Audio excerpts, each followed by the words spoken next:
Bienvenue sur Budget Chéri, le podcast qui parle d'argent, de thunes, de pognon de manière simple, décontractée et fun. Je m'appelle Delphine Pinon, je ne suis ni banquière ni comptable, c'est la passion qui m'a rendue experte des sujets d'argent et plus spécifiquement de sa gestion au quotidien. Tous les 15 jours, je dévoile avec mes invités une facette de l'argent. On parle aussi bien de budget et de notre rapport à l'argent que de placements financiers pour notre épargne. À travers cette multitude de témoignages personnels, chacun y trouvera ce dont il a besoin pour son propre budget chéri. Retrouvez-moi également chaque semaine dans ma newsletter, j'y partage des conseils sur l'argent, mes réflexions personnelles et une sélection des meilleurs contenus que je trouve sur internet. En vous inscrivant, vous recevrez en bonus un extrait de ma méthode budgétaire.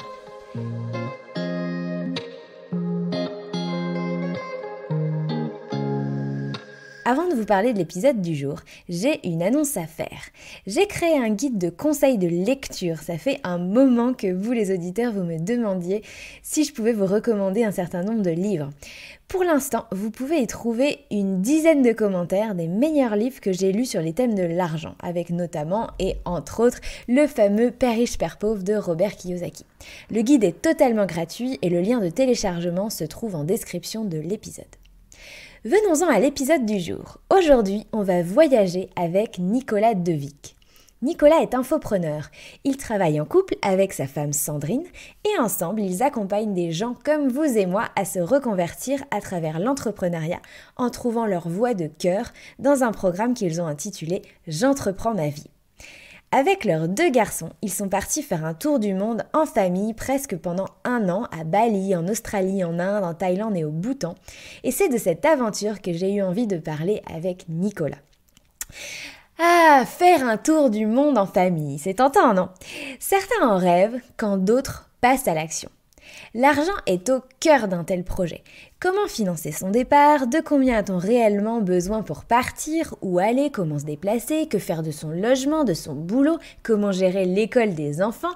Pourra-t-on vivre de ses économies? Peut-on continuer à travailler tout en voyageant? Et s'il nous arrive quelque chose, pourra-t-on rentrer? Alors que le voyage est de plus en plus économique et qu'il existe des tas de blogs de voyageurs sur internet et qu'il est plus facile que jamais de travailler depuis l'autre bout du monde, prendre la décision de tout quitter, d'emmener femme et enfants pendant 1 an est souvent bien plus difficile que de décider par exemple de se marier. Un projet qui demande tout autant de planification, selon moi, et dont on peut comparer les budgets. Alors pourquoi ne passe-t-on pas à l'action? L'argent est-il notre seule source d'angoisse? Quelles croyances limitantes nous empêchent de passer du rêve à la réalité? Pendant un peu plus d'1h15, Nicolas et moi avons exploré le lien particulier qui unit voyage et argent. Comment planifie-t-on un tel voyage? Doit-on nécessairement avoir de l'argent de côté pour se lancer? Quel budget eux ont-ils prévu? Jusqu'où ont-ils planifié leur aventure? Qu'ont-ils fait de leur logement, de leur possession, de leur boulot? Ont-ils eu des moments de doute? Ont-ils eu le sentiment de se priver ou ont-ils dû renoncer à certaines envies? Comment ont-ils géré leur argent pendant le voyage? Qui tenait les comptes? L'argent a-t-il été source de conflits à un moment donné, notamment dans le couple? Et comment le voyage a changé leurs perspectives respectives sur l'argent? Nicolas a accepté de partager son histoire de voyage, y compris les chiffres, y compris les doutes, y compris les difficultés. Et le voyage n'a pas toujours été rose. Ces peurs liées à l'argent ont rapidement pris le dessus dès le décollage à l'aéroport de Bruxelles. Sans vous dévoiler son récit, cette aventure lui a finalement permis de faire évoluer sa relation à l'argent, une sorte de thérapie grandeur nature pour lui qui s'est toujours vu comme un stressé et dans l'insécurité par rapport à ses finances personnelles. En réécoutant cet épisode pour faire le montage, je dois d'ailleurs vous avouer que j'ai été chamboulée. Ce que Nicolas a vécu, je le vis en ce moment. Plus que jamais, je me sens dans l'insécurité vis-à-vis de l'argent et malgré toute l'épargne que j'ai réussi à accumuler sur mon compte en banque au fil des années. Pour moi, les paroles de Nicolas ont été comme un cadeau et j'espère qu'elles vont me permettre d'évoluer dans cette insécurité que je ressens en ce moment. J'espère vous aussi que vous puiserez dans cet épisode des ressources pour vous donner envie d'accomplir vos rêves de voyage ou n'importe quel autre rêve que vous avez.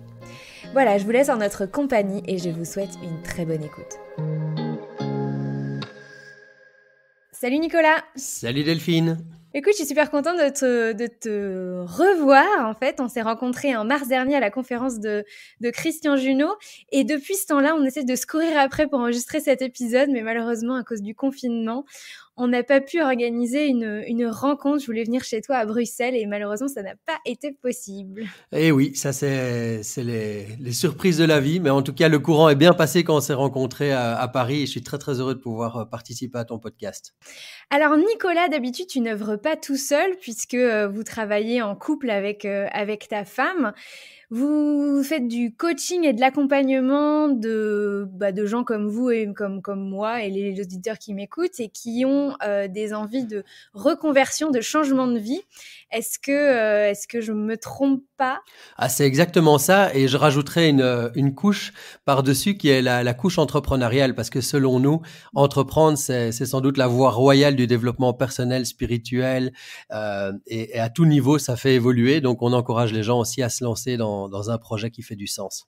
Et d'ailleurs, le programme que vous avez mis en place, le programme de coaching et d'accompagnement s'appelle J'entreprends ma vie. Donc, tout est un peu dit dans ce titre.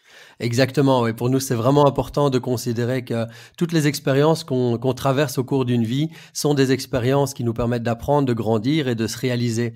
Et si on entreprend sa vie, eh bien, on est acteur de ce qu'on décide d'en faire.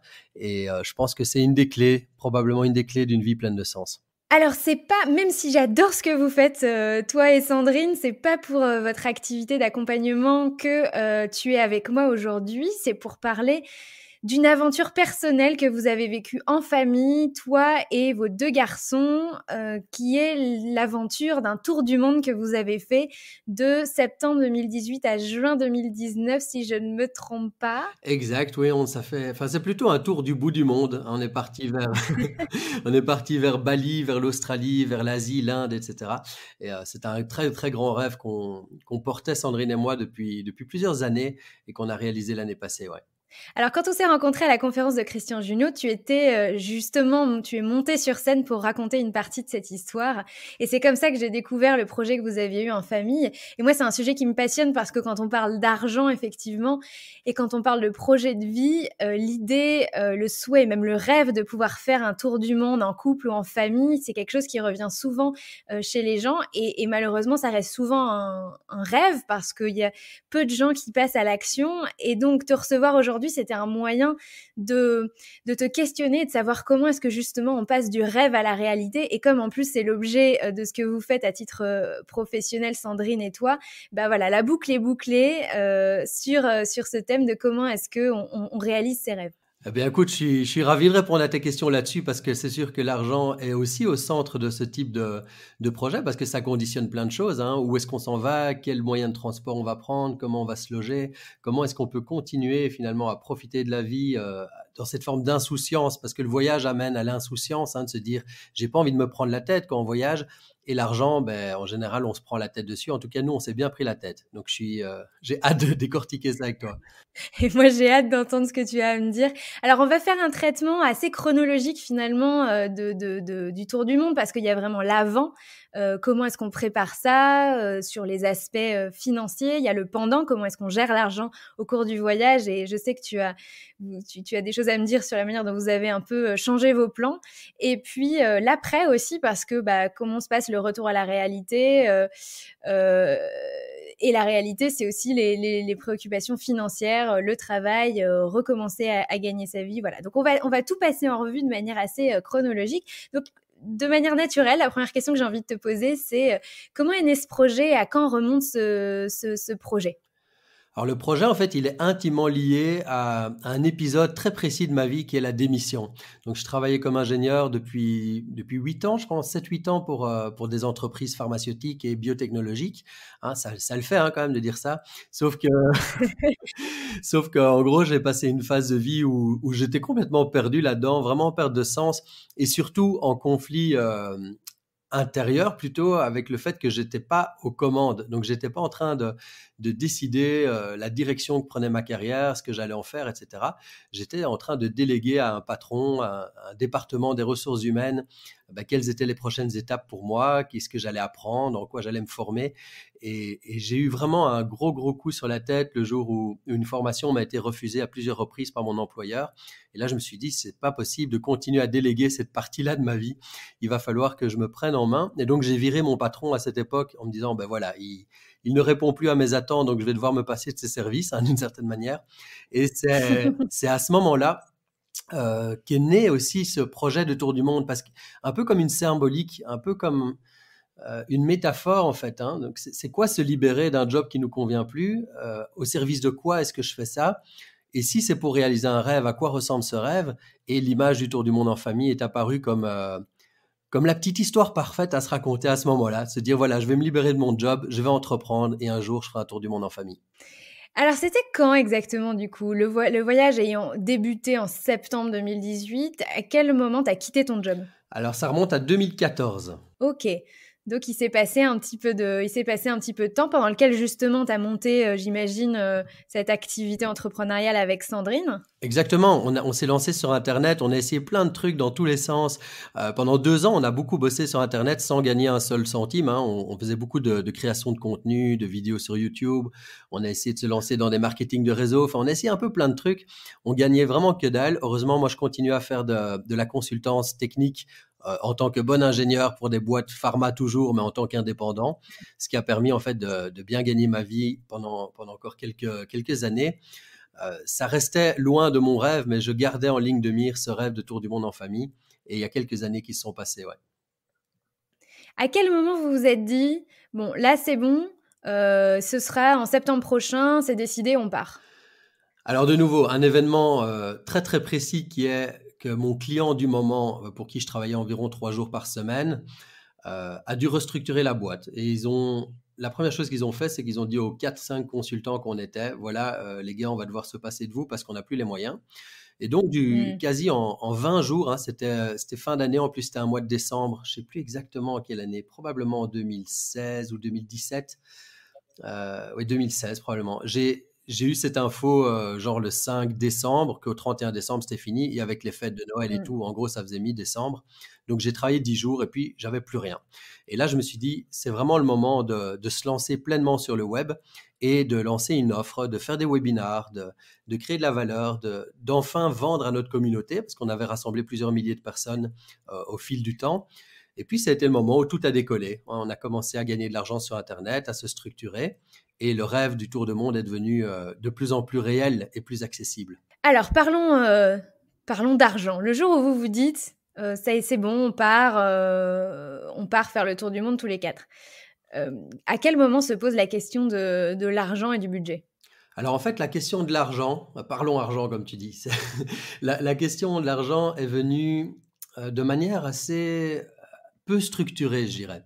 Dans le sens que c'était difficile pour moi, et encore plus pour Sandrine probablement, de mettre un budget en place parce qu'on ne savait pas où on allait aller, on ne savait pas comment on allait se loger, on ne savait pas combien on continuerait à gagner sur Internet. Et du coup, de rentrer trop dans le détail d'un budget à ce moment-là, ça nous aurait coupé les ailes, je pense. Enfin, en tout cas, moi, je me serais Mmh. dit, bon, laisse tomber, tu sais pas combien ça va coûter, c'est trop risqué, blablabla.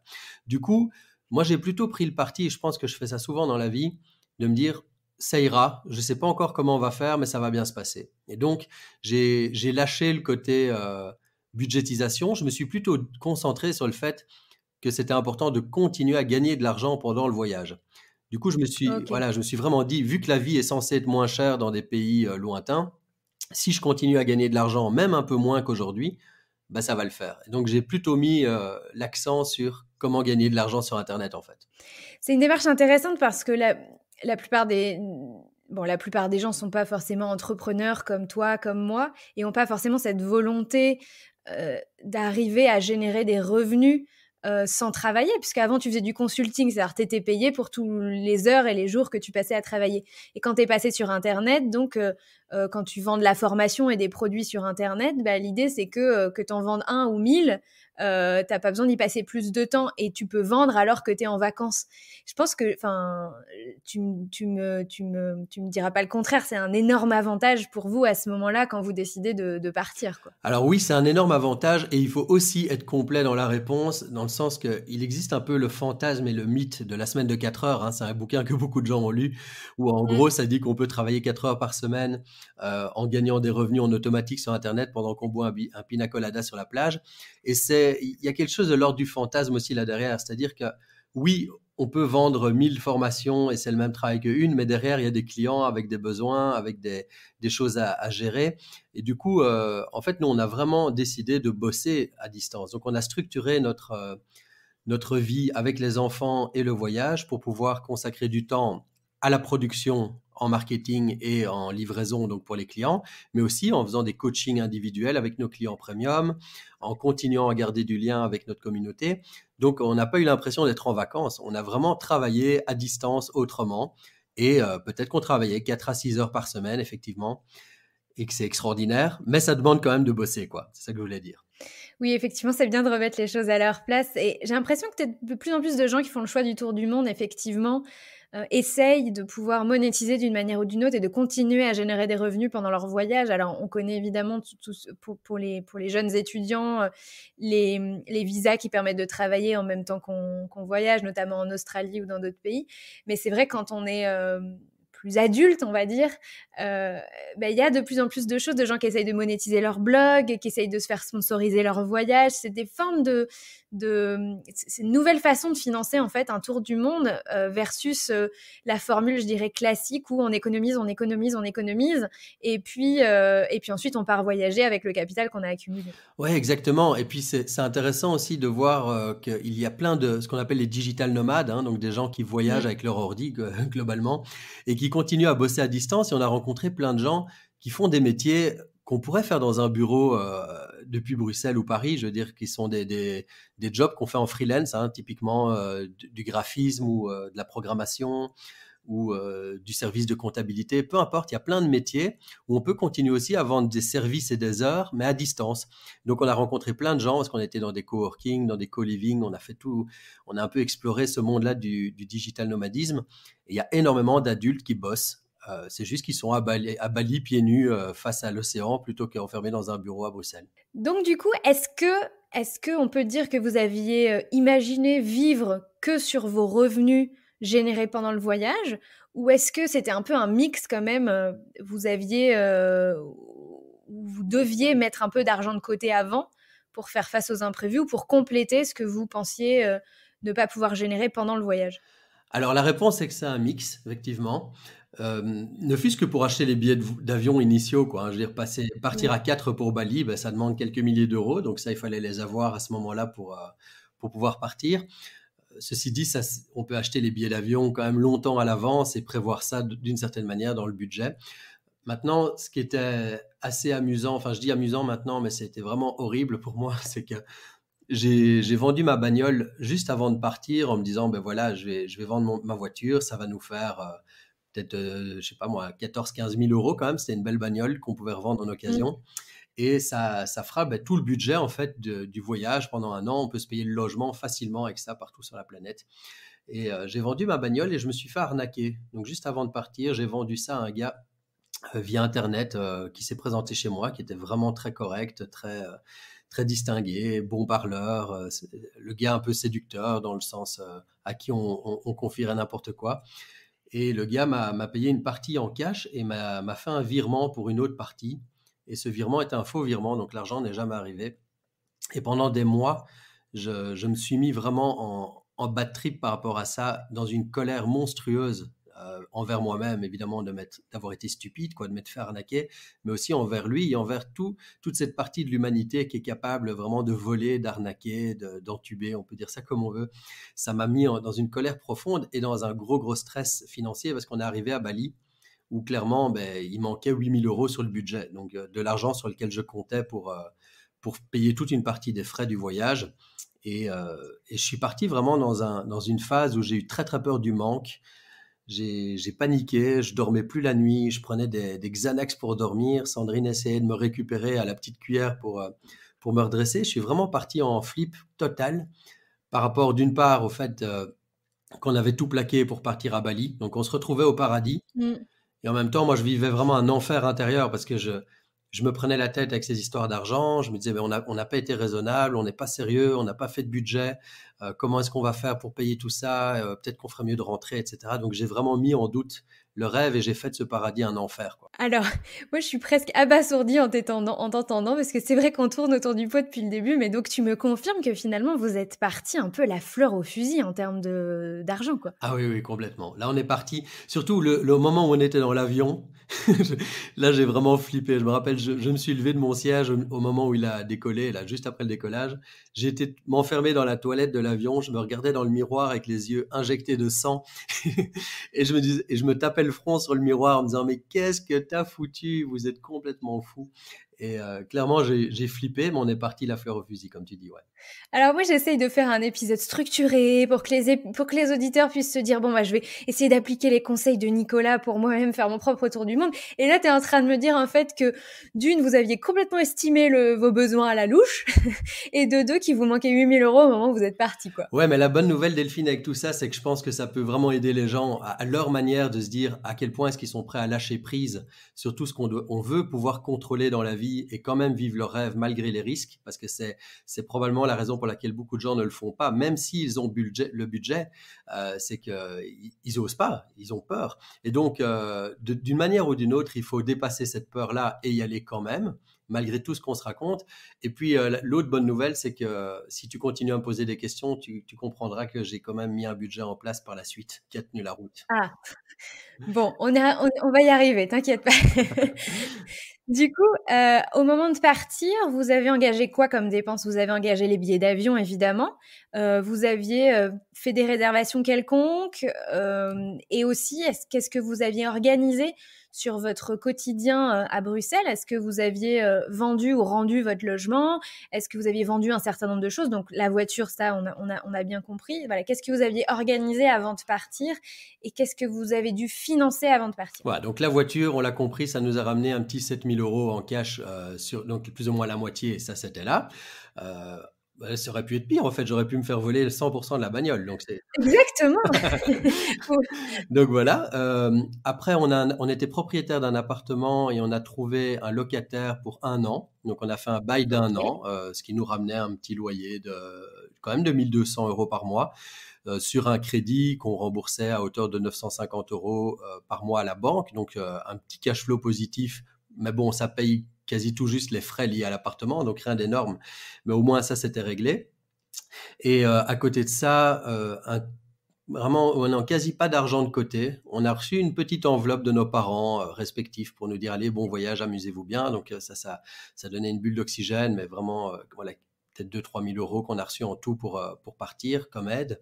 Et puis, à côté de ça, on a quand même un business. Donc, on a des clients, on a une liste email. Et donc, il y a de la valeur, évidemment, dans ce business-là qu'on avait créé depuis déjà 4 ans.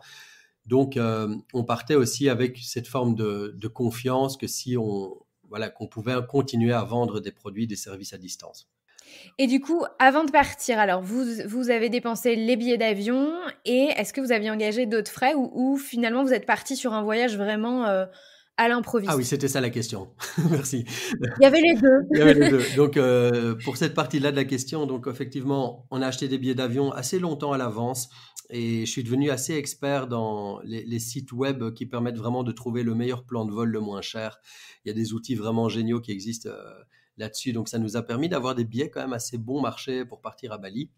Tu peux partager tes tuyaux ou... Ouais, bien sûr. Il y a un truc qui s'appelle Skyscanner. Donc, voilà, Ok. ça, c'est une application iPhone, iPad, machin.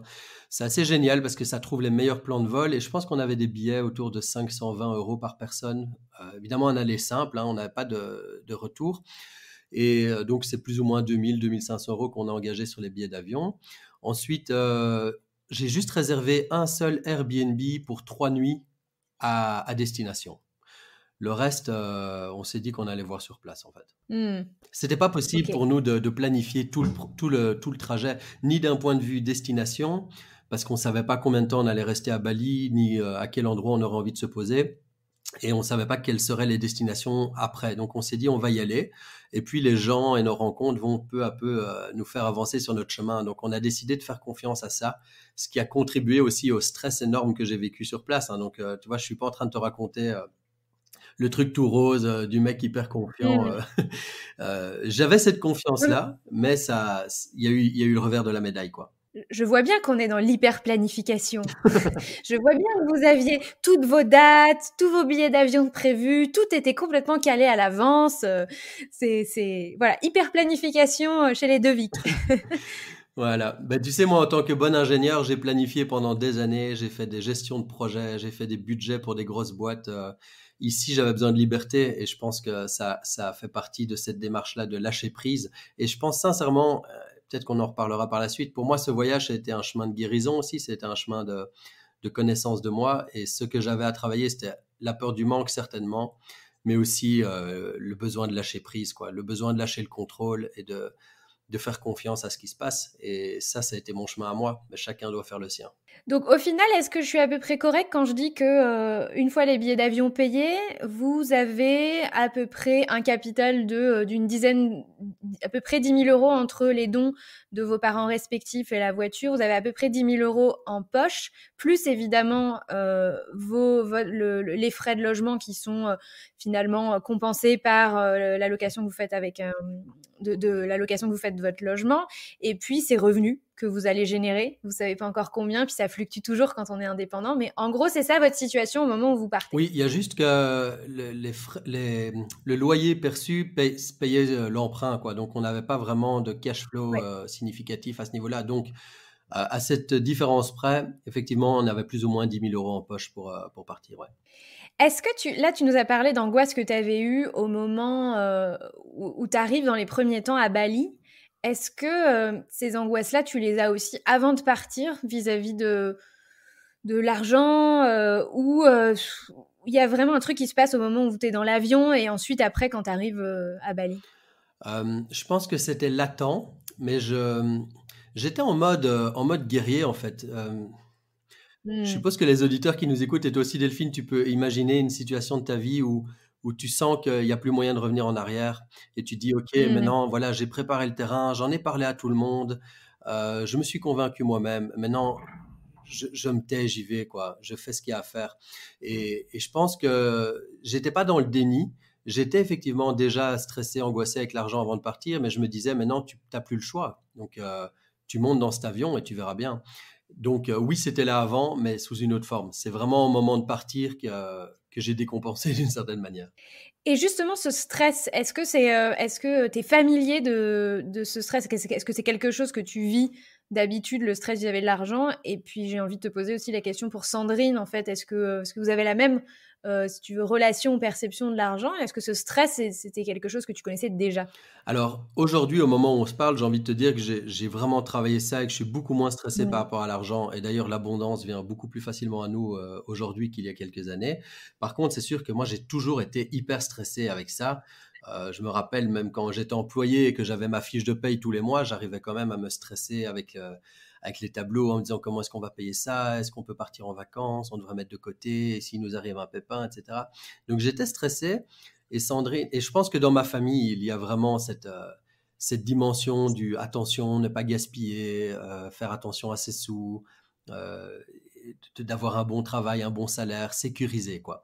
Et du côté de Sandrine, c'est assez différent. Elle s'en fout complètement, en fait. Elle a vraiment elle a vraiment confiance dans le fait que ça va bien se passer, que si on a besoin d'argent, on en trouve, que c'est une énergie, que ça circule, que ça va, ça vient. Elle a jamais été très stressée avec l'argent.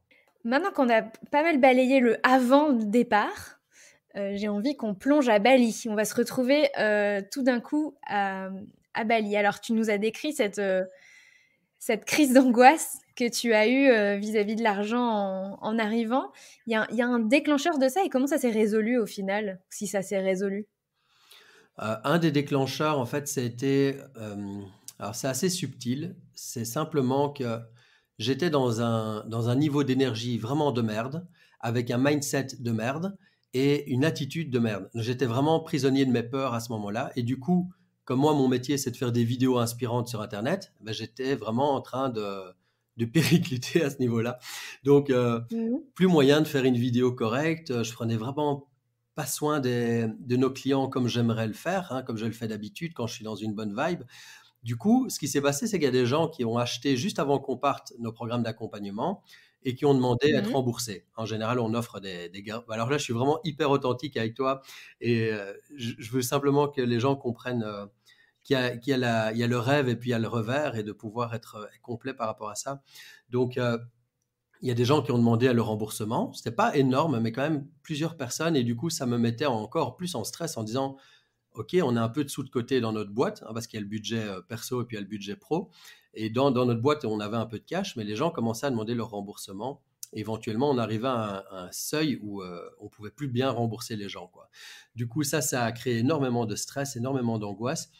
Et pendant 2 semaines, j'ai tout coupé. J'ai arrêté de vouloir faire des vidéos, j'ai arrêté d'envoyer des emails, peut-être même plusieurs, 3, 4 semaines, c'est bien possible.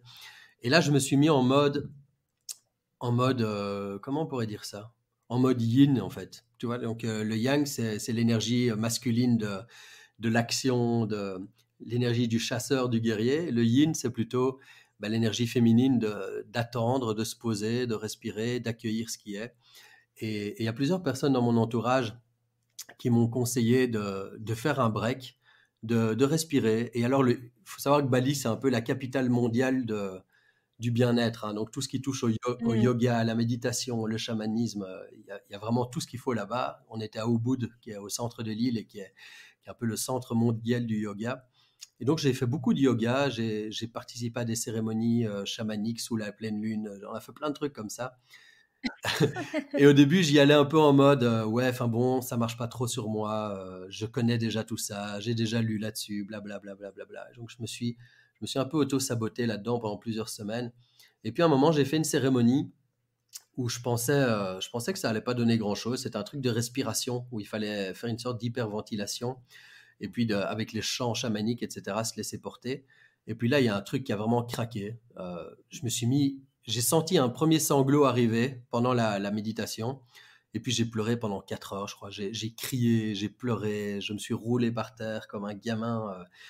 J'ai vraiment lâché ce truc-là. Je ne sais pas exactement ce qui s'est passé à ce moment-là, mais en tout cas, quand je suis sorti de cette expérience, je me sentais guéri d'un truc et j'ai pu peu à peu retourner vers notre communauté, vers notre audience, lancer des nouvelles offres et puis l'argent est revenu et je me suis détendu. Donc il y a vraiment, c'est intéressant ce que tu dis et à plusieurs moments de ta vie, en fait, tu as constaté que, il y avait un vrai lien entre le lâcher prise sous plein de formes et comme tu le dis, l'abondance, donc le fait que l'argent vienne à toi, quoi. Et donc plus tu es tendu, crispé et stressé, sur ce sujet-là et finalement moins ça arrive et plus tu es détendu et plus ça arrive. Ouais, C'est ce que tu me décris, quoi. exactement. Et ce qui me vient quand tu parles de ça, tu sais, c'est l'image de la corde de guitare. Si elle est trop tendue, elle casse, et si elle est trop molle, elle fait pas de Mmh. musique. Et je pense qu'il y a beaucoup de choses dans nos vies qui doivent trouver cette voie du milieu, hein, comme on dit dans le bouddhisme. Donc c'est vraiment l'endroit où ça vibre. C'est l'endroit où on peut attirer à soi, où ça chante, où l'abondance peut arriver, mais ça demande de la maîtrise. Et c'est pour ça que j'aime beaucoup ce que tu fais dans ton podcast aussi avec Budget Chéri, c'est qu'on parle quand même de stratégie, d'organisation, de planification financière. Et c'est important de maîtriser ces aspects-là. Mais je pense qu'il faut aussi y amener le côté lâcher prise, détente et savoir qu'on ne peut pas tout contrôler, que parfois il y a des tuiles qui nous arrivent, parfois les choses ne se passent pas comme on imagine. Et c'est à cet endroit-là où ça devient intéressant.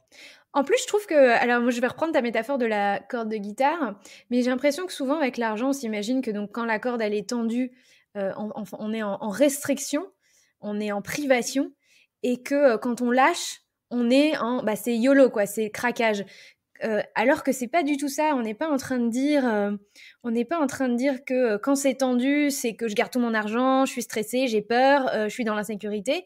Et t'es pas en train de me dire non plus que le jour où t'as lâché, tu t'es mis à claquer de la thune à tout va. C'est pas ça qu'on est en train de décrire. Enfin, tu me dis si je me trompe, mais c'est lâcher l'empreinte et l'attache qu'on a avec son stress, avec son angoisse, mais tu t'es pas mis à claquer l'argent du jour au lendemain parce que tu as relâché la pression, quoi. Exactement, exactement. Et en plus, tu sais, Le voyage a de ça d'intéressant que ça bouscule complètement les référentiels. Juste pour compléter ce que tu dis, hein, je vais préciser ma pensée, mais on était à Bali. On avait une villa avec piscine, avec des cocotiers. C'était un jardin magnifique. On se serait cru au paradis. Et j'étais là, les pieds dans l'eau, dans une piscine privée, en me disant, mais je suis complètement fou. On n'a pas beaucoup d'argent. Qu'est-ce que je fais là, etc. Et juste en mettant les choses en perspective, se dire, je suis à Bali dans une villa de luxe avec piscine pour 500 euros par mois, alors qu'à Bruxelles, j'étais enfermé entre quatre murs sous la pluie pour 1200 euros par mois. Donc, remettre les choses en perspective aussi par rapport à qu'est-ce qu'on s'autorise comme qualité de vie, qu'est-ce qu'on peut prendre comme décision indépendamment de nos représentations, de nos croyances liées à l'argent, sans se culpabiliser de ce qui est censé être bon ou pas bon. Donc effectivement, ce n'est pas juste se mettre à claquer tout et n'importe quoi et se mettre en danger. C'est simplement se dire, OK, dans l'enveloppe budgétaire que j'ai à disposition, est-ce que je peux vivre une vie qui me fait du bien? Est-ce que je peux profiter avec ma femme et mes enfants? Est-ce que je peux profiter des belles choses qui m'entourent et juste kiffer, quoi? Kiffer sans tout cramer. Et c'est probablement là que les choses sont intéressantes quand on parle d'argent. C'est de pouvoir en profiter et avoir le temps d'en profiter sans se mettre en danger. D'ailleurs, on n'en a pas parlé, mais évidemment, le choix des destinations a une importance capitale quand on part faire un tour du monde. Parce que, évidemment, si on part voyager en Europe, ou en Amérique du Nord, ou même dans certains pays d'Asie, je pense au Japon notamment, ça n'a rien à voir avec l'Asie du Sud-Est. On vit pas sur les mêmes niveaux de vie, donc de fait, on peut s'autoriser plus de choses et vivre des expériences, comme tu dis, qui s'apparentent à du luxe, alors qu'en fait, elles nous coûtent moins cher que notre train de vie habituel chez nous. Ouais, exactement, exactement. Et en même temps, à un moment, on était stressé d'aller vers l'Australie, la Nouvelle-Zélande, parce qu'on s'est dit, voilà, c'est parmi les pays les plus chers au monde. On ferait peut-être mieux de rester à Bali. Au début, on voulait rester plus ou moins un mois à Bali et on est resté 3 mois. Finalement, on a prolongé notre séjour là parce qu'on était vraiment bien et j'avais besoin de prendre soin de moi et de mon énergie. Et puis, quand on est parti en Australie, finalement, tu sais, on a loué un camping-car pendant un mois avec les enfants. C'était un des meilleurs moments de notre vie et finalement, ça nous a pas coûté tellement cher d'aller en Australie non plus. Donc, tout dépend aussi de ce qu'on s'accorde comme style de vie et à quel endroit. Et si j'ai bien retenu un truc de tout ça, c'est que on peut hyper facilement s'adapter en fait. Moi, je suis pas un campeur de nature. J'ai toujours été dans des beaux endroits avec mes parents. Ils m'ont habitué un peu au confort et au luxe. J'ai eu cette chance-là. Mais du coup, j'avais aussi la croyance que pour être heureux, je devais être dans des hôtels grand luxe. Et au final, bon, on en parlera peut-être après, mais en Inde, on a logé dans un ashram pendant des semaines où on dormait sur des lits en métal. On se serait cru dans une prison avec des moustiques gros comme d'1 centimètre cube qui nous tournent autour avec 40 degrés. Ça nous a coûté 2 euros la nuit pendant des semaines, mais on n'a jamais été aussi heureux que là-bas, quoi. Donc voilà, c'est intéressant juste de remettre tout ça en perspective, de voir quel est le luxe dont on a vraiment besoin et à quel moment est-ce qu'on profite de la vie versus on se raconte qu'on profite de la vie. C'est intéressant ce que tu dis parce que c'est vrai que faire un tour du monde enfin voyager sur une période longue n'a finalement rien à voir avec ce qu'on attend de vacances de 2 ou 3 semaines. Parce qu'il y a quand même cet impératif quand on a X semaines de congés payés dans l'année, il y a quand même cet impératif de se reposer, quoi. Parce que entre deux périodes de travail un peu intenses, on a envie de pouvoir profiter de ses vacances. Donc on y associe une certaine forme de confort qui n'est pas du tout à mettre au même niveau que quand on voyage sur une longue durée où on recherche pas la même chose, on recherche pas à être en vacances sur 10 mois ou 12 mois, on recherche à vivre des aventures, des expériences, à changer sa perspective sur son regard sur le monde. Et effectivement, se confronter à d'autres types de voyages permet à la fois de pouvoir voyager avec des budgets plus restreints, mais aussi de se mettre dans des situations, entre guillemets, d'inconfort pour vivre des expériences qu'on n'aurait pas nécessairement envisagé de vivre auparavant, quoi. Ouais, exactement. Et en plus, tu sais, c'est vraiment marrant de créer du contraste, hein. En Inde, après le passage dans le ashram qui était un peu trash quand même au niveau confort, ben, on s'est pris un hôtel 5 étoiles derrière pendant 6 nuits. On a vraiment kiffé. Donc, c'est chouette aussi de pouvoir mettre de la conscience sur qu'est-ce qui fait partie de nos habitudes, comment est-ce qu'on peut profiter du luxe et profiter de l'aventure et de l'inconfort. Finalement, le plaisir de la vie, il se trouve dans autre chose que la somme d'argent qu'on dépense pour la vivre. C'est vraiment la qualité de ce qu'on met comme présence dans l'instant, dans la signification qu'on y met, dans le sens et dans les moments de joie aussi qu'on peut partager c'est un peu cucu ce que je dis, mais ce qu'on vivait vraiment de plus fort dans tout ce voyage, c'est des rencontres aussi. Des rencontres avec des locaux ou d'autres voyageurs qui ont des histoires de vie incroyables, avec qui on a passé des moments fous. Moi, j'ai fêté mon anniversaire. Mon fils est né le même jour que moi. Mon grand garçon Charles, il est né le 26 mars comme moi. Et on a fait notre anniversaire en Inde sur la plage avec des Indiens qui jouaient de la musique, avec des gens du ashram qui dansaient. On a fait un énorme feu sur la plage. C'était un des plus beaux moments de ma vie, mais ça m'a coûté 0 €. Donc voilà, c'était juste être avec des gens au bon endroit, quoi. Alors tout à l'heure, tu m'as dit que finalement, vous aviez été amené à quand même avoir une forme de planification, une sorte de budget pendant le voyage. Alors si on repart vous avez vos 10 000 € en poche, les revenus qui arrivent de votre activité, comment est-ce que vous organisez ou vous planifiez au fur et à mesure? Est-ce que vous vous dites, bon, alors j'ai 10 000 €, c'est censé durer 10 mois, donc ça fait 1 000 € par mois, 1 000 € par mois, ça fait X euros par jour, et est-ce que vous êtes dans ce type de gestion ou autre, et qu'est-ce que vous avez mis en place? Alors en fait, ce qui est vraiment important à préciser ici, c'est qu'il y avait 2 budgets pour nous. En fait, on n'en avait pas. Au départ, on n'avait pas de budget, donc ça, tu l'as compris.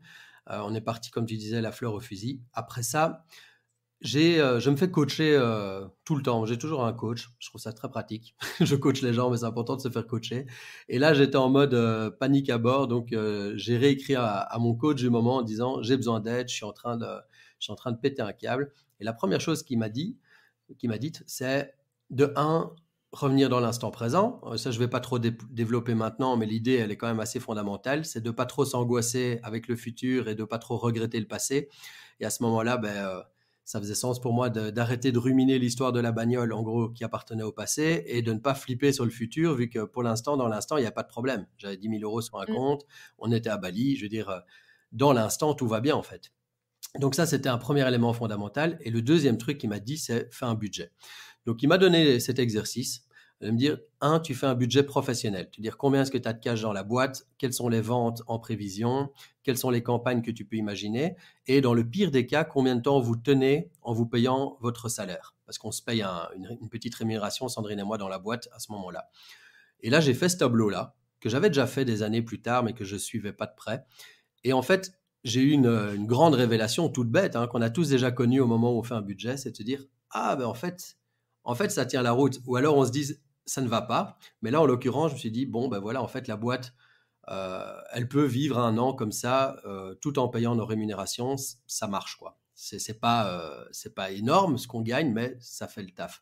Du coup, avec ces rémunérations-là, ça correspondait plus ou moins à 1 000 € chacun, en net. Donc, avec ces 2 000 € par mois là-bas et les 10 000 € de côté pour payer les billets d'avion, etc., ou les frais un peu surprise, eh bien, on pouvait vivre très, très facilement, en fait. À Bali, avec 2 000 € par mois, on est les rois du monde, quoi. Il faut compter 500 € pour se loger. Il faut compter environ 3-4 € par personne par repas quand on mange au resto midi-soir. Donc, 12-15 €, donc disons 30 € par jour de budget bouffe. Et avec ça, on est les rois du monde, quoi. Les excursions ne coûtent pas grand-chose, les taxis coûtent rien, machin, Airbnb, ça coûte rien. Donc finalement, avec 2 000 € par mois, on était tranquille, quoi. Et puis après, pour être complet sur la réponse, l'autre budget, c'était vraiment cette partie budget perso, en fait, et de se dire effectivement, un calcul simple, combien est-ce qu'on met de budget journalier pour pouvoir profiter de ce voyage à fond. Et là, je me suis dit, en fait, voilà, avec ce qu'on gagne, on peut vivre très confortablement. Et j'ai arrêté de me prendre la tête. Je me suis dit, en fait, Sandrine a raison, tout va bien. J'étais en train de me monter un scénario catastrophe tout seul dans ma tête comme un grand, alors que fondamentalement, ça tenait la route, quoi. Est-ce qu'à un moment donné, vous avez dû faire des choix budgétaires? Alors je parle notamment sur où est-ce que vous allez aller, vos destinations, et puis éventuellement, est-ce qu'il y a des choses que vous n'êtes pas autorisé de faire, de vivre, ou des endroits où vous n'êtes pas allé pour des questions de budget? Alors, il y a 2 exemples très concrets que je vais citer pour répondre à cette question. La première, c'est de manière chronologique, on voulait aller en Nouvelle-Zélande après Bali. C'est un endroit qui nous faisait rêver et qui coûte vraiment cher au niveau des vols, mais aussi sur place, même en camping-car, même en faisant gaffe, c'est une destination qui coûte assez cher. Et clairement, on aurait pu se le permettre parce qu'on avait ça nous aurait fait dépenser en fait tout ce qu'on avait comme cash en réserve. Et à ce moment-là, ça nous est paru comme risqué ou inapproprié parce que j'étais encore trop en stress par rapport à l'argent et par rapport à la suite du voyage et à ma capacité à vendre et à continuer à faire tourner le business. Du coup, on a décidé de rester à Bali plutôt que d'aller en Nouvelle-Zélande. Et après coup, je ne suis pas sûr que c'était une bonne décision en fait. Peut-être même très probablement, on s'en serait très bien sorti en allant en Nouvelle-Zélande et qu'on aurait fait notre voyage et que ça n'aurait pas été un problème au niveau de l'argent. Mais dans l'instant, vraiment, on s'est dit là, pour une question de budget, on n'y va pas. Donc, on est resté plus longtemps à Bali et puis on a été directement vers l'Australie où les parents de Sandrine nous rejoignaient. Et puis voilà, finalement, on a vu l'Australie, on en a bien profité et on ira en Nouvelle-Zélande une prochaine fois. Et puis le deuxième exemple, c'est l'exemple contraire, c'est par rapport au Bhoutan. Donc le Bhoutan, c'est un petit pays dans l'Himalaya, entre l'Inde et la Chine. On l'appelle le pays du bonheur. Ils mesurent le bonheur national brut plutôt que le produit intérieur brut. Enfin, ils sont à fond sur le bonheur, la spiritualité. Et c'est un pays assez VIP, dans le sens que ils sont assez pauvres, mais pour y aller, il faut payer la blinde. En fait, c'est $100 par jour par personne de visa. Ah, donc on était 10 jours à 4. Ouh. Voilà. Ah ok, d'accord. Donc ça, c'est une petite semaine qui nous a coûté 7000 balles, mais ça valait vraiment le coup et on est très très heureux d'avoir investi cet argent et d'avoir une expérience vraiment très authentique dans un pays où il y a très peu de touristes, où on était avec les moines bouddhistes dans des temples qui ont plusieurs milliers d'années. Ah, c'était une expérience vraiment magique et on est très heureux d'avoir mis le prix, mais ça, c'était plus loin dans le voyage. Donc entre-temps, j'avais eu le temps de gagner de l'argent et de me rassurer par rapport à tout ça. Qui gère l'argent dans le couple? C'est moi. Et c'est toi d'ordinaire aussi? Ouais, ouais, c'est moi qui fais ça. Sandrine, elle manque parfois de mon point de vue, hein, elle manque un peu de rigueur par rapport à ça. Donc, elle n'a pas l'esprit des chiffres. Et moi, bon, après, on est ensemble depuis qu'on a 14 ans, donc on a construit un peu notre personnalité aussi à nous deux, hein. Donc, euh, voilà, au fil des ans, disons que moi, en tant que bon ingénieur, je me suis dit que j'allais tenir les tableaux, faire les virements, tenir les comptes. Et puis, j'ai un attrait pour la logique de l'argent, pour les investissements, pour les crypto-monnaies, pour les actions, pour plein de trucs. Ce sont des domaines qui m'intéressent. Je ne suis pas du tout expert là-dedans. Alors Sandrine, elle s'en fout, mais complètement. Donc elle, ce qu'elle veut, c'est avoir une carte de banque qui fonctionne quand elle va acheter des trucs. Point. D'ailleurs, donc tu t'as dit que tu avais fait un budget sur l'aspect pro et aussi une sorte de projection ou de simulation de vos dépenses sur la partie perso. Tu as utilisé quoi? Un Excel basique pour faire ça? Ouais, un Google Sheet. Ok. Est-ce qu'à un moment donné, tu as eu l'impression de, de te priver? Est-ce que justement, tu as réussi à lâcher prise au point que tu t'es dit, bah, en fait, je suis très content de ce que je vis? Ou à un moment donné, tu t'es dit, bah, bon, ce budget, il va nous permettre de faire tout le voyage, mais bon, quand même, on n'est pas, voilà, on n'en profite pas autant qu'on pourrait en profiter. Mais en fait, oui, au début, j'avais l'impression qu'on allait devoir se priver. Maintenant, il faut imaginer ce que ça fait quand on va au restaurant, qu'on mange à 4 et puis qu'on reçoit l'addition et que ça coûte 10 euros. Je veux dire, dans la logique européenne, c'est quand même un truc de fou. Donc, assez rapidement, je me suis détendu en me disant, mais ça coûte vraiment que dalle ici. Donc, ça a vraiment aidé. Encore plus en Inde aussi. Tu sais, même acheter un vêtement, tu payes ta chemise à 1,50 €. On avait besoin de rien, quoi. On n'avait plus besoin de rien. On était juste bien ensemble. On allait à la plage. On était chez nous, au bord de la piscine. On pouvait lire, faire l'école avec les enfants, aller manger un truc tout simple. Donc au final, on s'est vraiment pas privé parce que dès qu'on voulait faire une excursion un peu plus chère, on a fait du rafting avec les enfants, on a fait du cheval, on a fait de l'escalade. En fait, chaque fois, on regardait un peu le budget en disant, OK, voilà, ça va coûter 400-500 balles. On les a, donc pas de problème, quoi. Vu que le reste de la vie était si peu cher et qu'on n'avait plus besoin de rien, pas de cinéma, pas de restaurant cher, pas de... Donc voilà, c'était assez génial en fait, juste pour remettre en perspective et se dire on n'a pas besoin de grand-chose pour être heureux en fait. Et du coup, quand on a envie de se payer un truc qui est cher, on peut se le permettre. Alors, c'est 10 000 euros. J'y tiens, je reviens tout systématiquement là-dessus. Tu veux savoir si je les ai encore, c'est ça? Exactement, comment tu comment t'as deviné? Non, mais la question, c'est, au final, dans la mesure où votre logement était couvert par le fait que vous l'aviez loué et que vous gagnez de l'argent en même temps que vous voyagez, j'imagine que dans l'idéal, ce que vous vous êtes dit, et tu me dis si c'est vrai, ce que vous vous êtes dit, c'est on va vivre sur ce qu'on gagne. Et puis ces 10 000 euros, c'est vraiment de l'épargne de secours, l'épargne de précaution, comme on fait dans la vraie vie où on a de l'épargne de précaution. Est-ce que c'est comme ça que vous avez vu les choses? Et du coup, est-ce que vous avez grignoté ces 10 000 euros? C'est une bonne question. En fait, effectivement, on n'y a quasi pas touché.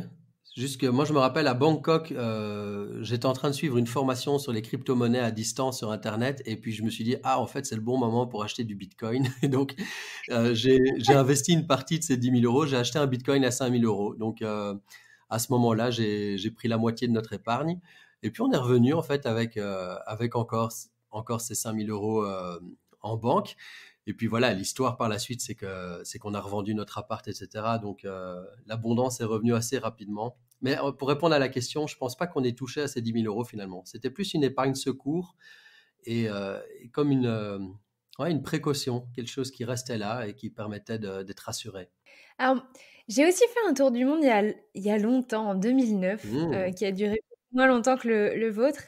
Et je me rappelle que parmi tous les gens, parce qu'on croise énormément de gens quand on voyage, et beaucoup de Français notamment, je me rappelle avoir rencontré des gens qui avaient fait des choix de vie atypiques pour pouvoir inclure le voyage dans leur cadre de vie, notamment des gens qui faisaient 6 mois en France et 6 mois de l'année à l'étranger. Et ils profitaient de leur voyage pour ramener des objets qu'on ne trouvait pas en France et les vendre les 6 autres mois de l'année en France. Donc ça, c'était un petit peu atypique. Ouais. Et puis aussi, j'avais rencontré plusieurs jeunes qui avaient des diplômes d'hôtellerie, notamment de cuisinier en France. Et quand on a un diplôme de pâtisserie ou de cuisine en français, on est les rois du pétrole à l'étranger. On peut se faire embaucher quasiment dans n'importe quel hôtel ou n'importe quel restaurant à l'autre bout du monde avec des conditions très avantageuses.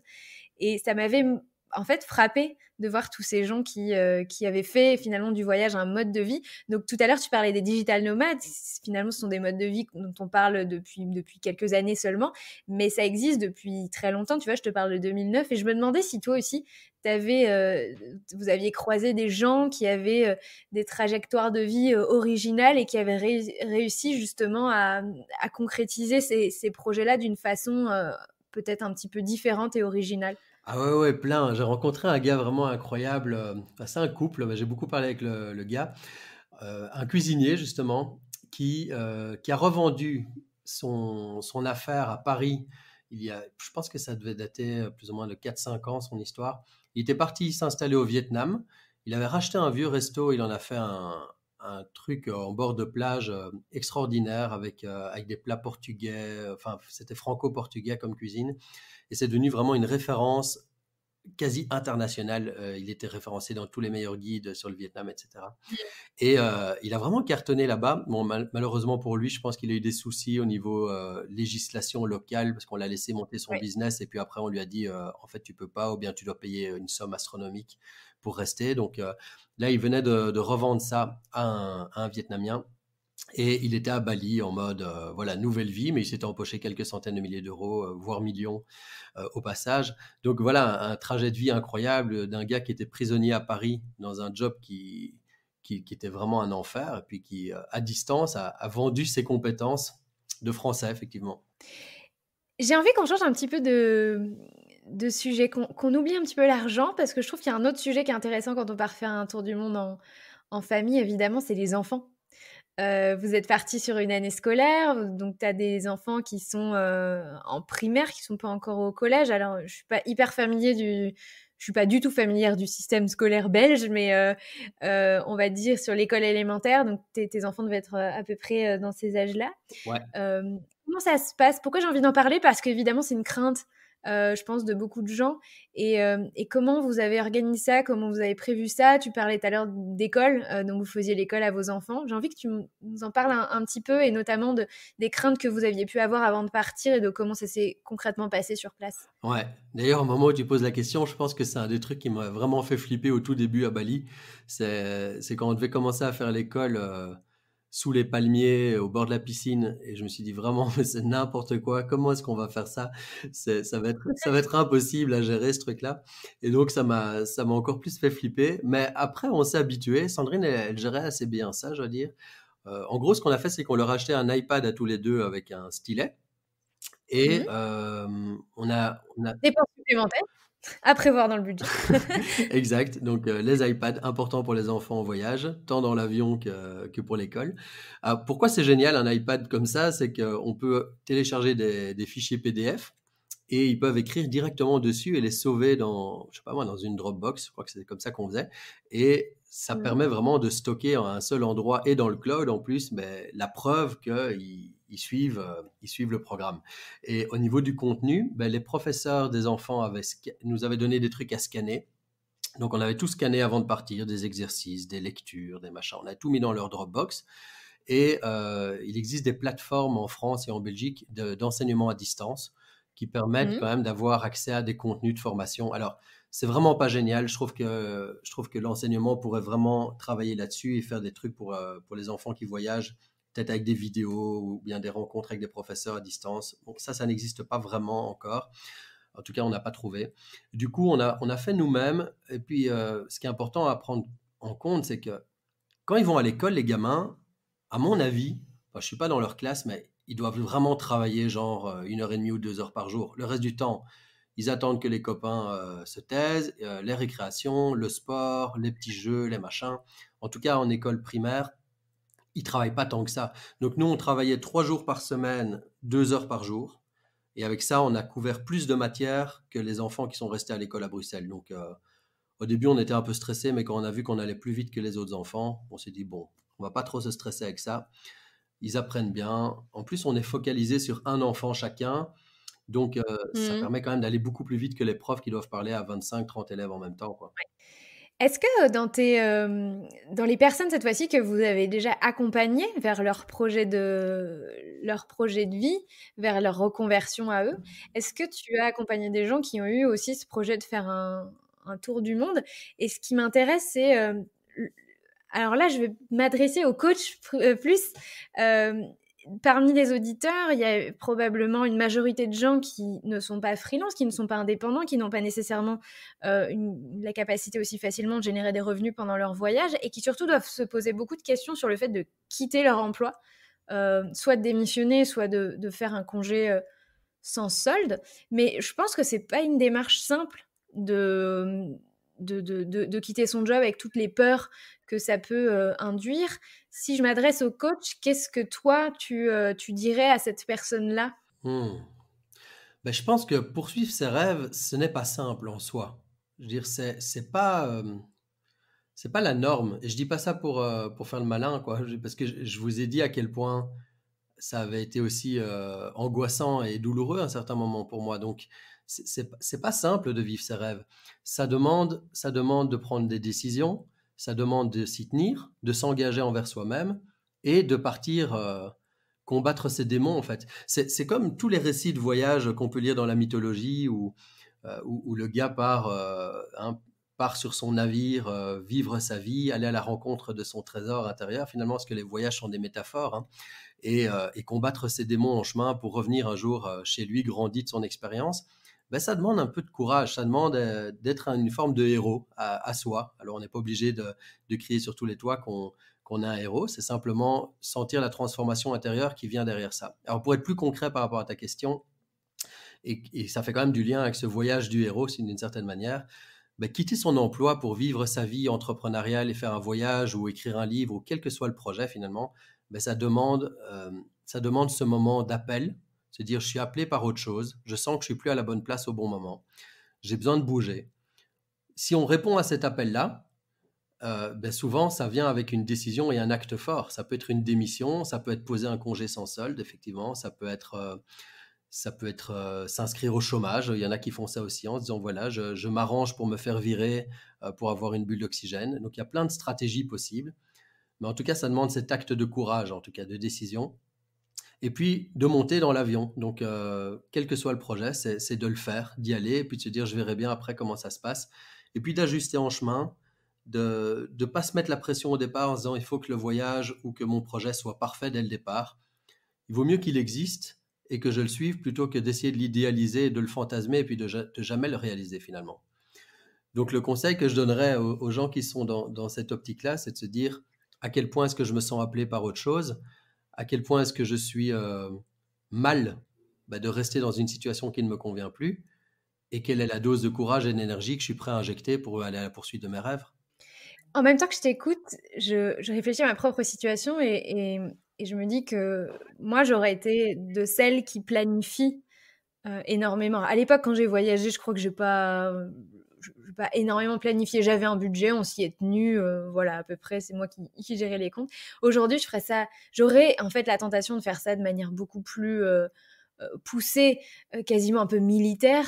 Et en fait, enfin, ton récit me fait prendre conscience que c'est probablement pas la bonne, non plus la bonne approche, parce que finalement, à trop planifier, à trop vouloir se rassurer, se sécuriser, etc., on loupe l'essence même de ce que c'est que ce type de projet, ce type d'aventure qui est assez spécifique et qui est énormément dans le lâcher prise, comme certains projets de vie le sont, mais je trouve que celui-ci l'est particulièrement. Et finalement, ce que moi, au début, j'ai un peu qualifié d'inconscience, enfin, tu vois, le fait que tu partes la fleur au fusil, enfin, voilà, à t'écouter, je me rends compte qu'au final, c'est probablement important d'accepter de pas tout planifier, en fait. Ça fait vraiment partie de l'apprentissage de ce type d'expérience.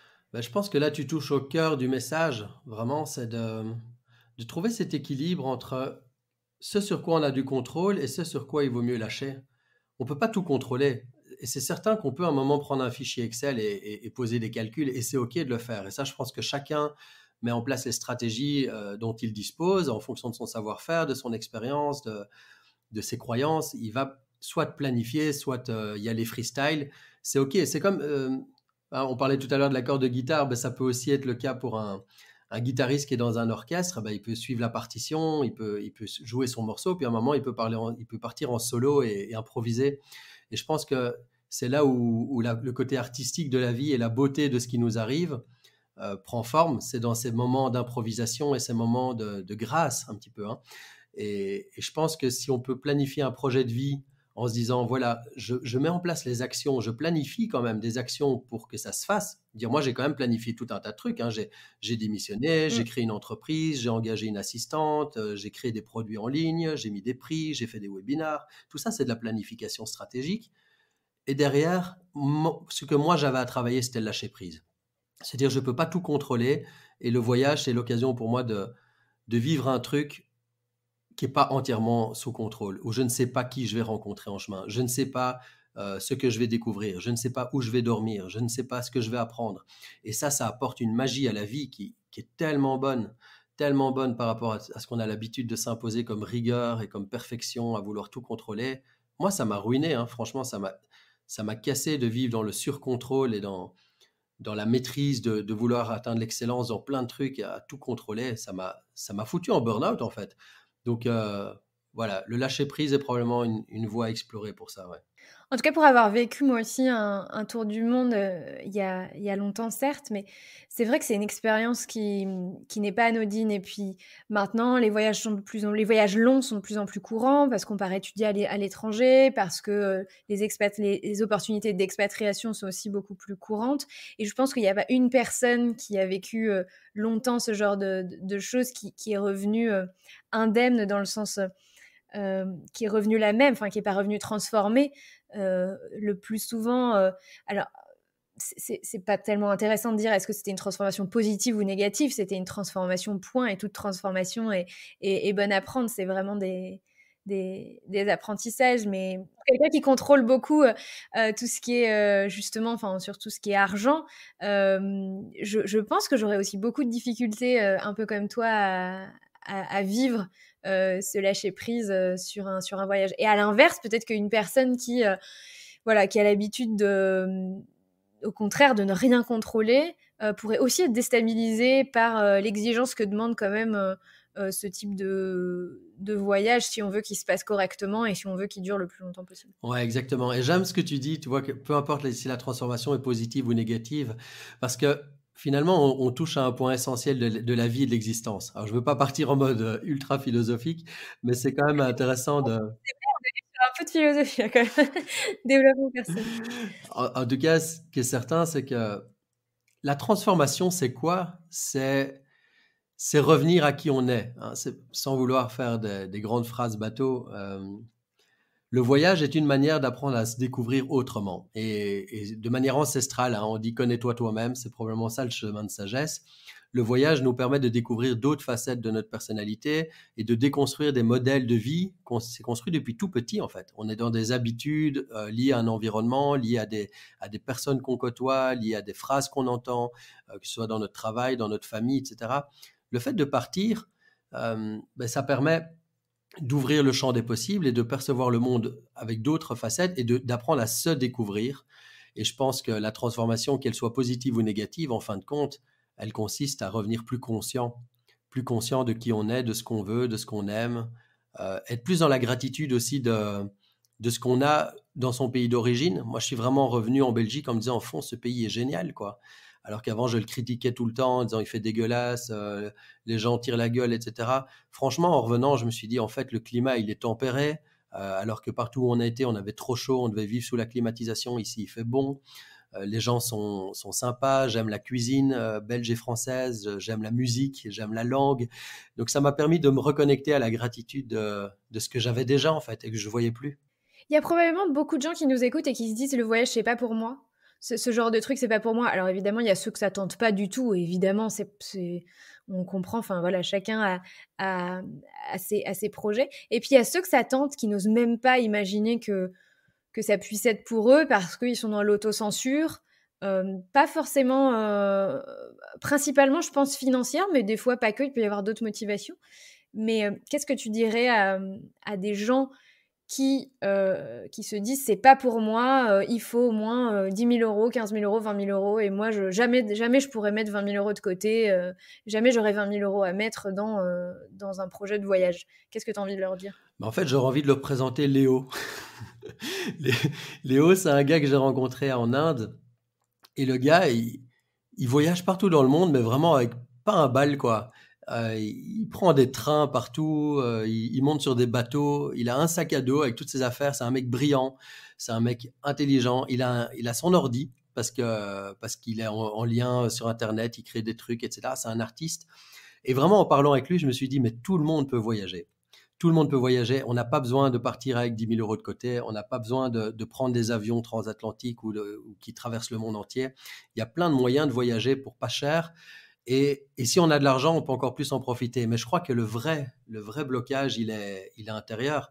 Et le voyage, on peut le percevoir soit comme un voyage physique, en se disant il faut que je prenne des moyens de transport et que je me déplace sur la planète.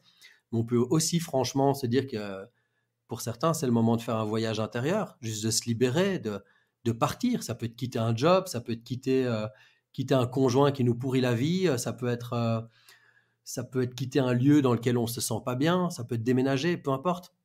Un moment, c'est de se dire, est-ce que je suis emprisonné dans des choses qui ne me conviennent plus? Est-ce que j'accepte cette prison ou est-ce que je décide d'en sortir? Et le voyage, c'est une invitation à se libérer. C'est une invitation à vivre ses expériences, à vivre la vie à fond et à prendre en chemin, à être un aventurier de la vie. Et je pense que quand on est un aventurier de la vie, on découvre des choses auxquelles on n'aurait pas pensé avant, quoi. C'est là où c'est vraiment intéressant, le développement personnel et le développement spirituel et professionnel. C'est quand on découvre des choses qu'on n'aurait pas pu trouver juste avec sa tête. C'est parce que nos actions et nos mouvements apportent des réponses qu'on n'aurait pas pu trouver nous-mêmes. Et au final, si on revient sur des choses un peu terre à terre, alors toi, tu as vendu ta voiture. Je dirais que les familles qui partent peuvent aussi vendre leur voiture. Tu as organisé la location de ton appartement. Alors, il y a aussi des choses à imaginer, louer, échanger, revendre sa maison. Ce sont des choses qui s'envisagent aussi. Et puis, tu disais que tu vivais avec quoi, 1 000 euros, 2 000 euros et qu'on vivait bien dans certaines régions du monde avec cet argent. Alors, l'Asie a plein d'avantages, c'est qu'on y vit pour pas cher et en plus, les billets d'avion sont relativement raisonnables. Donc, vous êtes parti à Bali, c'est pas le moins cher, mais un billet pour l'Inde ou un billet pour la Thaïlande, on peut trouver ça à moins de 500 euros aller-retour. Donc, aller simple, c'est un peu moins cher. Et donc, c'est vrai que des fois, on a des des mythes et on se projette sur des montants qui sont pas forcément ceux qu'on imagine. Il y a plein de ressources en ligne, il y a plein de blogs qui expliquent comment on peut voyager pas cher et que ce n'est pas que faisable pour des étudiants fauchés, mais il y a aussi plein de choses qui sont faisables pour des familles, parce qu'il faut arriver quasiment à changer de prisme ou s'imaginer une vie qui coûte 10 fois moins cher, quoi. Ouais, exactement. Exactement. C'est pour ça que je dis, il y a tout un tas de croyances à déconstruire. Et même pour les gens, parce que j'en ai rencontré plein qui bossaient sur Internet, pas spécialement à vendre des produits ou avoir une grosse communauté, etc. Dire, il y a aussi, j'ai rencontré un gars qui était employé et qui avait pris un congé sans solde.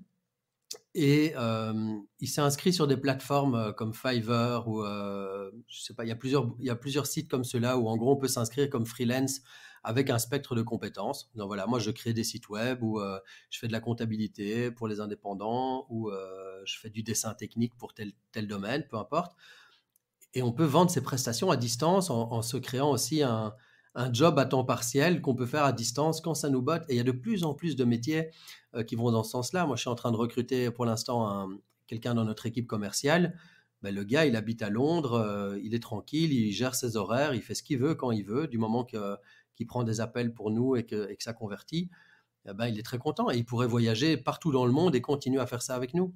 Donc, il faut vraiment mettre de nouvelles lunettes par rapport aux opportunités qu'offre le monde aujourd'hui. Bon, évidemment, là, tu le disais tout à l'heure, on sort du confinement. Donc, cette crise du coronavirus nous fait aussi goûter aux restrictions de voyage, etc. Mais ça n'empêche qu'on en revient à comment communiquer avec un maximum de gens via Internet et pouvoir se libérer, quoi. Se libérer d'un bureau qui ne nous convient plus ou d'un job qui nous pèse. Est-ce qu'à votre retour, vous avez eu des surprises, bonnes ou mauvaises, notamment financières?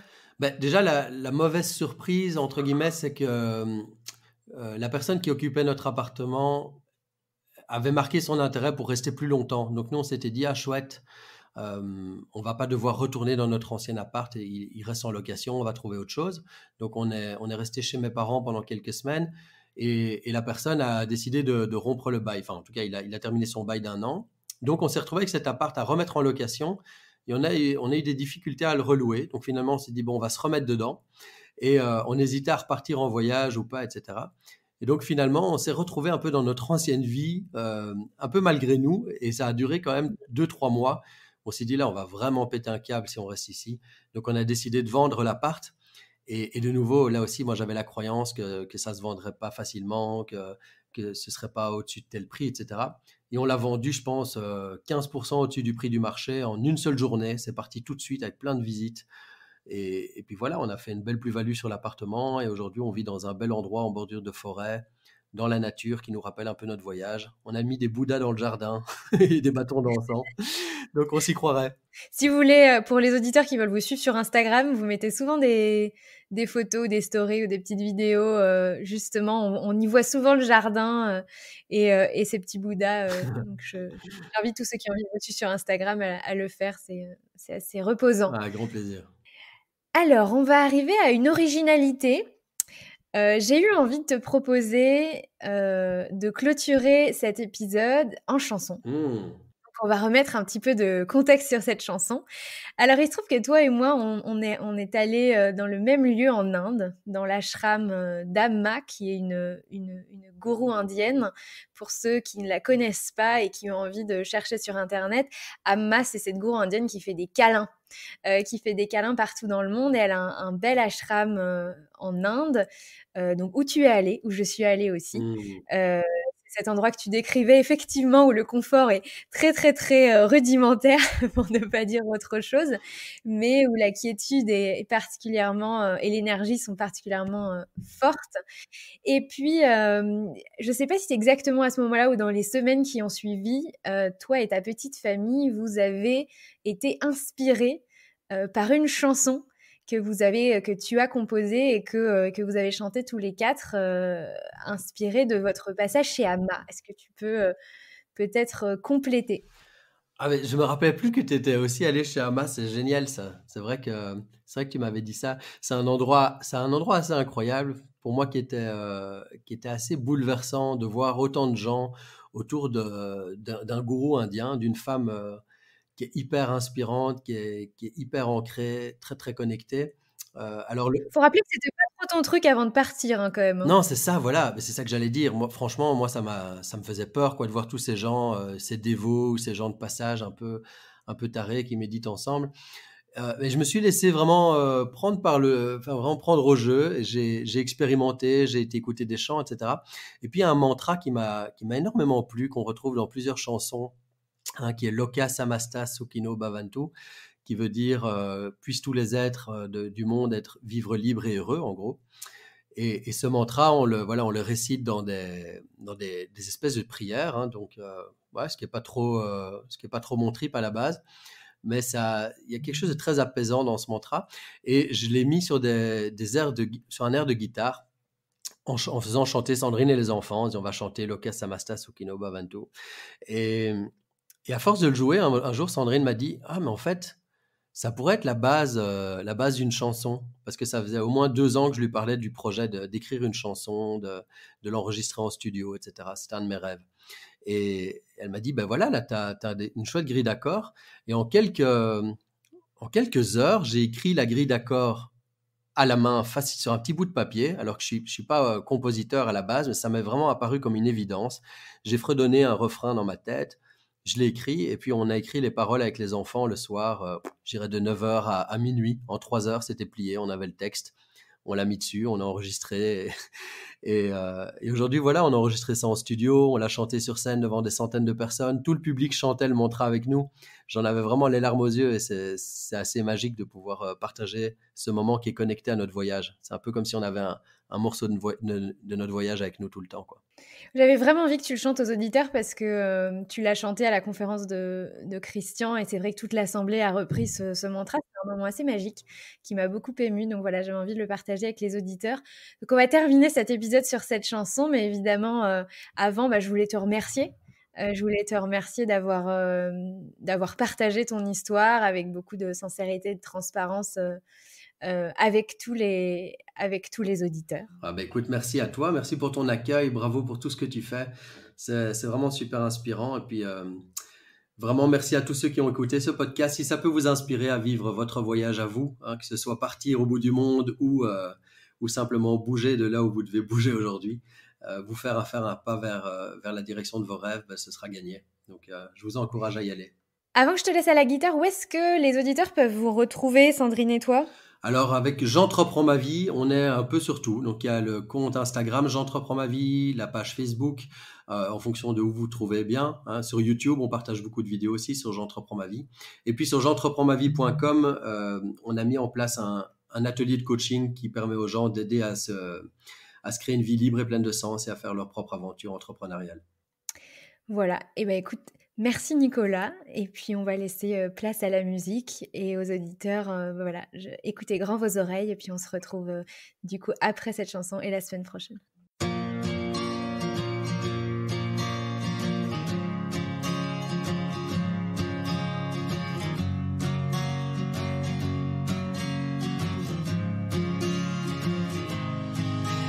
Je vis de l'intérieur comme un vase sans ses fleurs.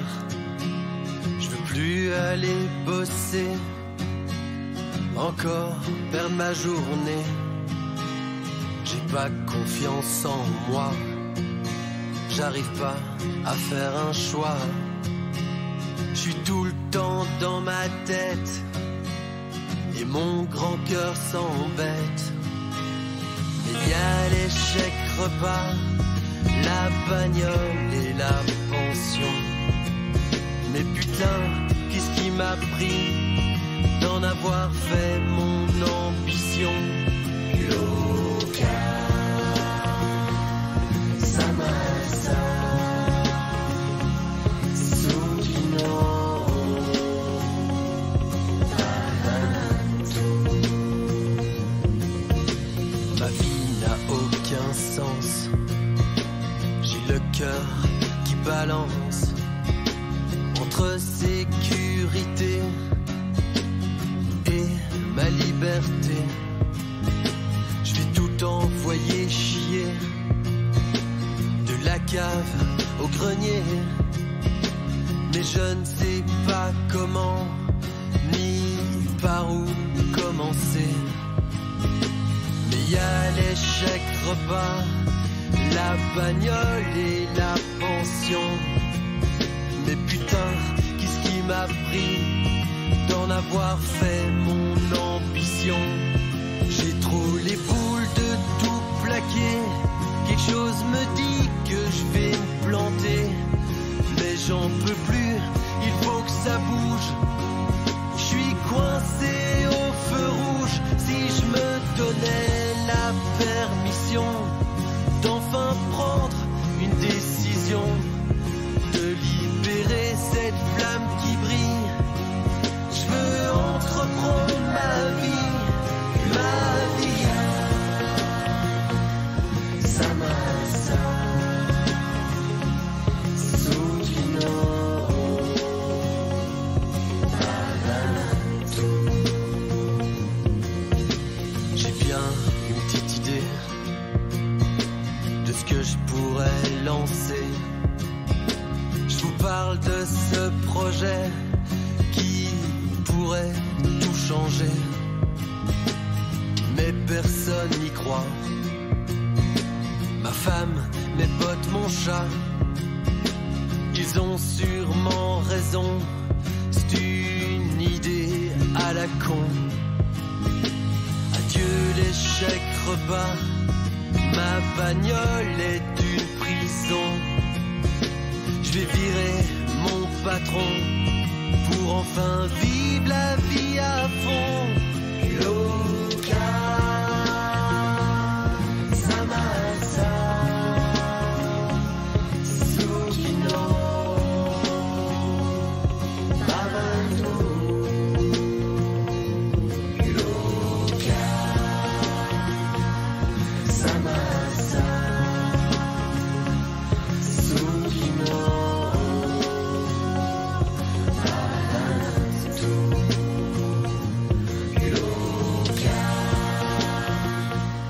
Merci d'avoir écouté l'épisode jusqu'au bout. J'espère aussi que la chanson vous a plu comme elle me plaît énormément. Et comme beaucoup de mes invités, vous avez probablement remarqué que Nicolas parle d'argent, mais il parle aussi de plein d'autres considérations, notamment de développement personnel. C'est ce qui rend son récit aussi captivant. Plus je reçois des invités et plus j'apprends sur le sujet de l'argent et plus je découvre qu'il est impossible de parler argent sans parler de notre rapport à l'argent, de ce que moi j'appelle la psychologie financière. L'argent raconte une partie de notre intimité et de notre vie. L'argent ne définit pas qui on est, mais il reflète une partie de ce qu'on pense, de ce qu'on vit et de ce en quoi on croit. Alors merci à vous mes auditeurs parce que grâce à ce podcast, grâce à vous, j'apprends beaucoup y compris sur moi et je m'éclate tous les jours. Maintenant laissez-moi terminer en vous posant une question. Qu'est-ce qui vous empêche, vous, aujourd'hui, de réaliser votre propre tour du monde, votre voyage quel qu'il soit, extérieur ou intérieur, votre reconversion, votre changement de vie? L'argent est-il un problème pour vous ou l'argent est-il une excuse? Je vous laisse avec cette réflexion et je vous dis à bientôt pour un prochain épisode. Ciao, bye bye!